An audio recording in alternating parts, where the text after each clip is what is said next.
for inviting myself and our panel.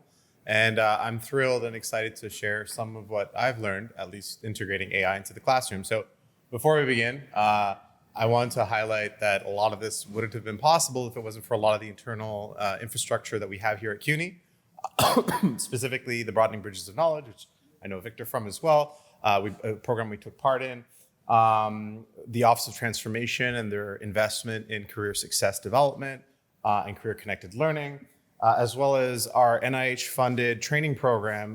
We have a URISE program here within the biology department that allows us to kind of, increase opportunities for professional development, not just for our fellows that are part of the URISE program, but the broader biology department. So if it wasn't for all of these pieces kind of coming together, we wouldn't have had these, important breakthroughs. So of course, thanks to that. What I'm going to talk to you about is what I remember being the hardest part about my undergraduate training. And it's basically reading scientific literature. Every time you read a press release about some interesting science that's being done, the source of that press release is typically some piece of scientific literature that is often technically written and has all kinds of issues in just reading it. But it is really valuable. It is valuable because it is the evidence that we use to hopefully guide policy, but also understand the world around us.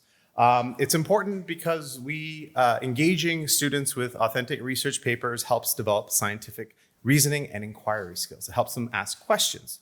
Undergraduates reading research papers show gains in data interpretation ability, so they are actively learning. Engagement with research paper increases a student's sense of belonging in science and likelihood of pursuing future research careers.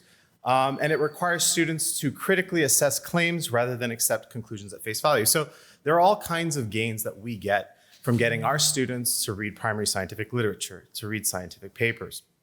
However, it's not the easiest thing in the world.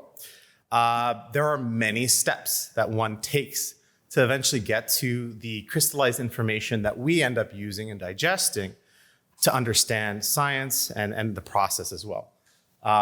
If I'll walk you through what my experience was as an undergraduate, I'm sad sitting in front of my computer, search for a research paper. Okay, my professor just told me to do that. I go to PubMed.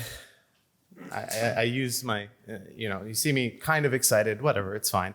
I find out that there's a paywall, all right? So this is an important paper that I have to get, but now I've got to pay $40 out of pocket. That seems like a little bit much for, 5-6 page PDF, but perhaps I'll go to the library. Okay, so I go to the library, I check in, I talk to the librarian, information services, they have all kinds of resources and they do a great job, but it's an extra step.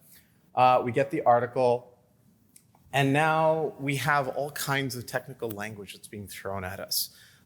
We start with the abstract, maybe we'll kind of comb through the introduction. We're not sure, should I be reading the papers that it references within the introduction so that way I have the best knowledge moving forward? I don't know, but why would they put it there if it wasn't there? So maybe I have to read all these other papers at the same time. I have to piece all this together, understand it, interpret it, think about it critically at the same time, because they keep on saying, oh, you got to have critical thinking skills, right? And then eventually I'm expected to present on it, share it with my peers, and of course, broaden that knowledge base. Now, the first time you do this, it's terrifying, being completely honest with you. The second time, and maybe the first 20, 30 times that you have to do it within a curriculum, you eventually develop those skills. But I really have seen, at least for myself, that those skills develop significantly mid or near the end of your graduate training when you realize you need to read and understand everything to develop a career in this space. Our undergraduates aren't even there yet, but we task them with that expectation as well. So what I wanted to do, and you'll kind of see this theme in this project and how we approach it, I wanted to ask students to use AI and leverage AI to basically better understand scientific literature. There's also a difference between the way I read a paper and a student reads the paper. I'm an expert, I understand the framework. I might just jump to the figures of a paper and interpret it myself without bothering to read the introduction or the discussion, whereas a student might piece it together, take much longer, and start in different sections of the paper. There's often this linear strategy that students are used to following because they're used to reading textbooks. However, primary literature is nothing like a textbook. It is frontier knowledge that needs to be validated and replicated. And then, of course, there's just this huge cognitive load that our students need to get past. So how can we leverage AI to deepen advanced engagement with primary literature? We decided to lean into CITE. If you haven't heard of it, it's a large language model that has been explicitly trained on scientific literature. And it allows you to investigate questions related to how papers were cited.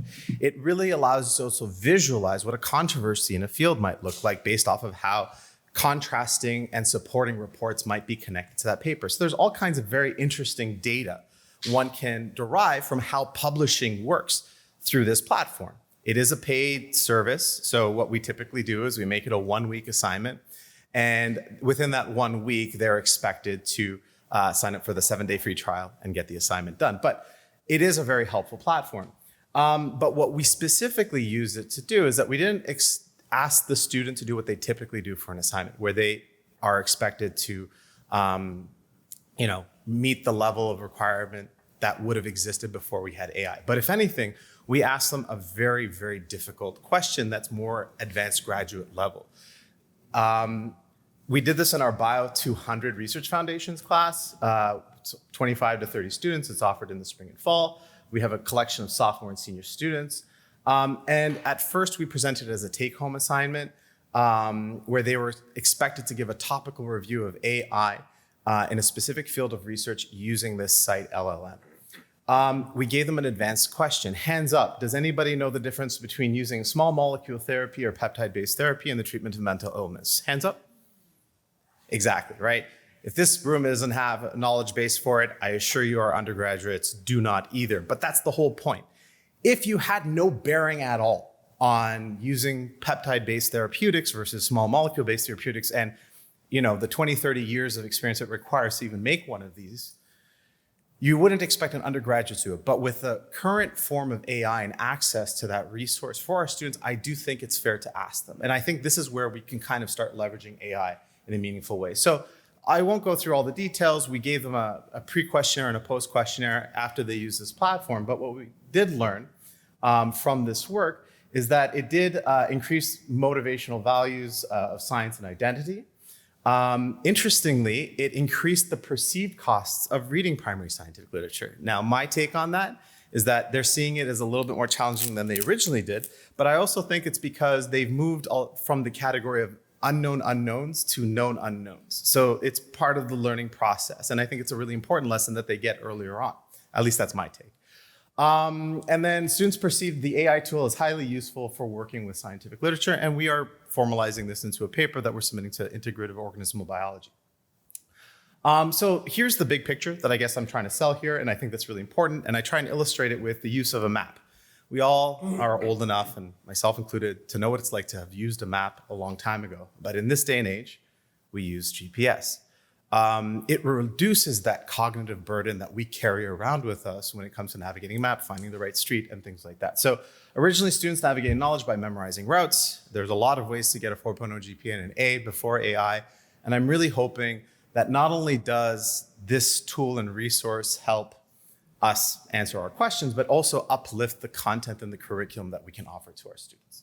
So now you have different, more goal-oriented learning as opposed to the learning that had to involve going to the library and doing all these other things, getting paid past the paywall. So just very briefly, I'd like to thank our students that took part in this study, Dr. Chajarian, who is a colleague, partner, collaborator, mother of my children, and UI's co-director, Dr. Bradley Berger at the QC Education Department, Lee Phillips at University of Michigan, and of course, the funding and assistance for all this. So thank you.